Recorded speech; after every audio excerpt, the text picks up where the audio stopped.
or was, a game designer. He worked at Ubisoft, entered the indie scene through TigSource, founded Kokoromi, co-starred in the documentary Indie Game the Movie, and released a game called Fez.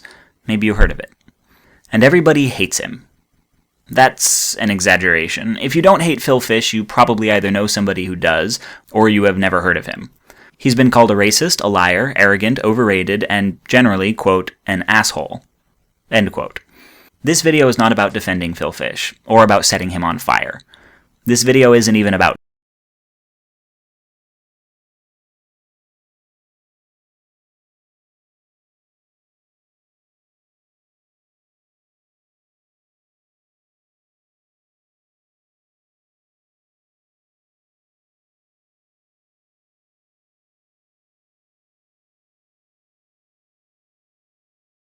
Phil Phish. Not really. This video is about everyone in the world who isn't Phil Phish. We, and by we I mean those who would eventually be Phil's public, first met Phil on the forums at TigSource, sort of the indie game CBGBs. He was a talented artist that delivered very constructive, if blunt, critiques on the art subforums. He was one of dozens of strong personalities. He had a tendency to fly off the handle, though rarely unprovoked, even if it didn't seemingly take much provocation. You could most easily set him off by talking about who was and wasn't really indie. The point being, he wasn't a shit-talker. He was a guy who called out shit-talkers, though where you place that dividing line likely depends on your opinion of Phil Phish. Early in development, he started a devlog for Fez that quickly became the most popular devlog in TigSource history. The game around that time blew the fuck up on Twitter, and an early demo won an Excellence in Visual Art Award at the Independent Games Festival. Phil was becoming, quite rapidly, a big deal. He was the subject of dozens of articles and interviews and quickly received funding from the Canadian government, based solely on his first commercial release, which was, at that time, little more than a prototype. This rankled many developers who had been releasing finished products for years in total obscurity. It is worth noting that Fez's popularity didn't really mean people thought it was better than other games in development. Fez's selling points were Phil's art, guided by his incredibly demanding standards, and its 2D 3D mechanic, which was near impossible to describe but could be instantly understood in motion. The game blew up on Twitter because it was perfectly suited to Twitter. Everything you needed to know about it could be understood in 4 seconds of video or even an animated GIF. It was a game that compressed well, and the more compressed information is, the further it can travel on the web. This took no particular genius on Phil's part. He simply lucked into an idea that elegantly fit the mold of how games became popular in 2008, and used that system superlatively. Other developers' games could be better, deeper, more cerebral, but not half as mimetic. But the way Phil acted in the face of this popularity seemed smug and self-satisfied, as if Phil felt it were owed to him. His acceptance speech for the art award at the IGF had no trace of humility or even surprise. In interviews, he often ranted about what was wrong with other games, much as he had on TigSource, with the tacit implication that Fez would be superior.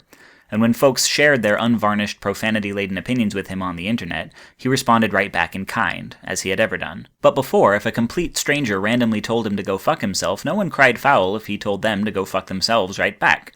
This was just two strangers flaming each other on the internet, and if anyone was in the wrong, it was the one who started it. But now Phil wasn't insulting a stranger, he was insulting the audience. This was interfacing with the public. The dynamic between these two people is viewed completely differently as soon as one of them becomes famous. To talk about Phil Phish is to talk about fame. More and more people began to speak toxically about Phil, and to Phil.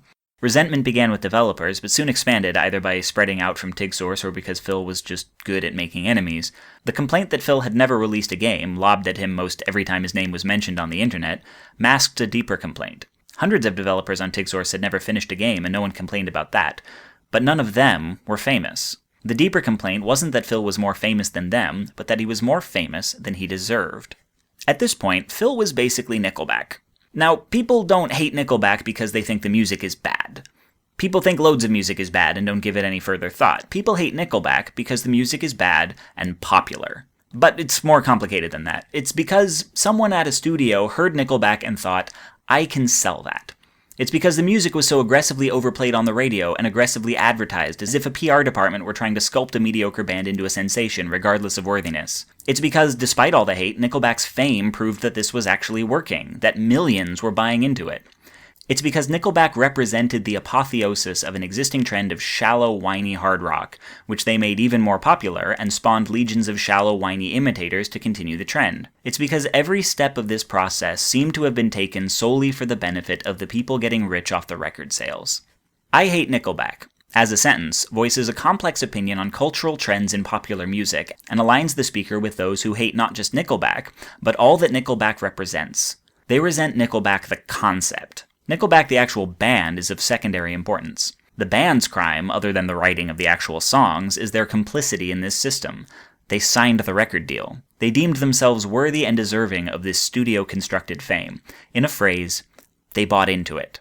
The ire felt for Nickelback the band is only somewhat harsher than the ire felt for the fans that buy the records. They are just the first and last links in a chain of politics, studio politics, radio politics, and record politics that are seemingly ruining music. This entire chain comprises Nickelback the concept. And when people say, "I hate Nickelback," this is the Nickelback they're referring to.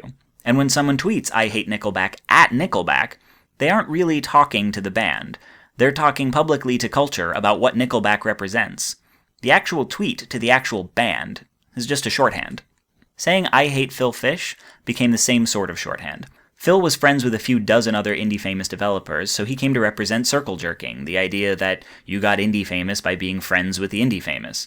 Phil had government funding and impressive pixel art skills, so he came to represent the idea that money or polish or retro aesthetics, rather than gameplay, were what guaranteed press attention. So much of the conversation was about Phil, not just about Fez, that he came to represent shameless self-promotion, egomania, fame breeding fame, overemphasis on personality over product, or whatever else. Phil was not just getting undeserved attention, he was the embodiment of undeserved attention. It's worth noting that these popular beliefs about indie politics are not necessarily any of them true, but they are firmly believed.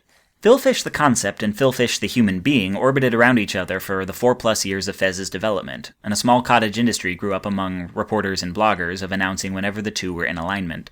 Indie Game the Movie was filmed while Phil was legally divorcing his business partner, whom the film anonymized, and the end credits said he'd asked not to appear in the film.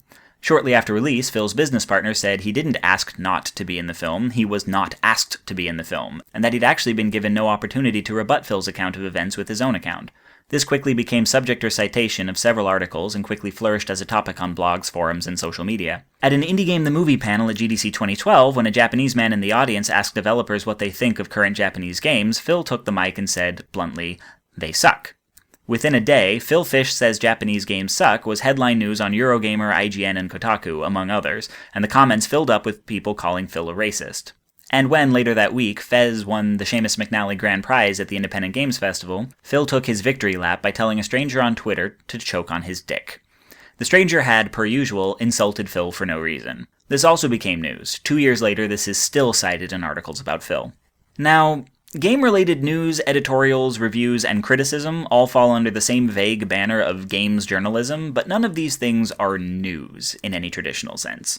They have no material repercussions on gaming as a whole, on how games are made and distributed, or even the development of Fez. This is merely gossip, unless Phil is functioning as a symbol, which is precisely how he was being used.